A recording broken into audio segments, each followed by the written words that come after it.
வானரங்கள் கனி கொடுத்து மந்தியோடு கொஞ்சும், மந்தி சிந்து கனிகளுக்கு வான்கவிகள் கெஞ்சும். காணவர்கள் விழியெறிந்து வானவரை அழைப்பர், கவனசித்தர் வந்து வந்து காயசித்தி விளைப்பர்.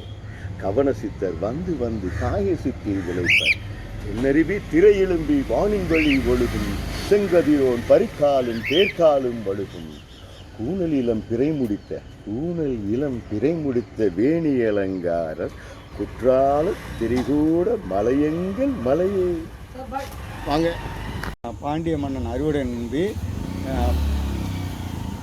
கேட்பார் சொல் கேட்டு அவனை சுற்றி இருக்கிறவங்க வந்து அவனை வந்து போற்றி பாராட்டி அவங்ககிட்ட இருக்க பணத்தை வாங்கிட்டு மக்களுக்கு வந்து எதுவும் கொடுக்காம மக்கள் மேலே வரிகளையாக போட்டு அவங்கள வந்து துன்பப்படுத்திக்கிட்டு இருக்காங்க. இதை வந்து எப்படி வந்து மன்னர் அறுவடை நம்பி அறிவில்லாத செயலை அறிவில்லாத செயலை செஞ்சுக்கிட்டு இருக்கான்.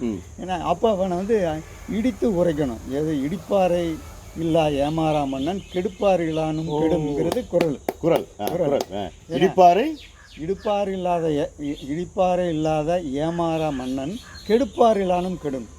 ஏன்னா இடித்து உரைக்கிறதுக்கு ஒருத்தன் இல்லாட்டி, ஏன்னா அவனை கெடுக்கிறதுக்கு வேற யாருமே வேண்டியல்ல. அவனே வீட்டில் வேலை வைப்பானுங்க, அவங்க அப்பா அத்தா சொல்றதுக்கு அப்பா அம்மா யாருமே இல்லை சொல்றதுக்கு ஆள் இல்லை அப்படின்னா அவனே அவனுடைய செயல்னால கெட்டு போயிடுவான். வேற ஆள் வேண்டியதில்லை. அருமை அருமை அருமை.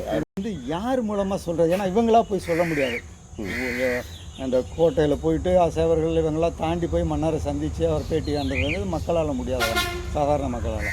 அப்போ வந்து யாரை அனுப்பலாம் அப்படின்னு சொல்லும்போது கிறிஸ்டியார் வந்து புலவர், அவர் சொன்னால் கேட்பாரு அப்படிங்கிற நம்பிக்கையில் வந்து மக்கள்லாம் வந்து இவர்கிட்ட வந்து வட வட வட வட வட வட வட உங்களை தாண்டா தேடி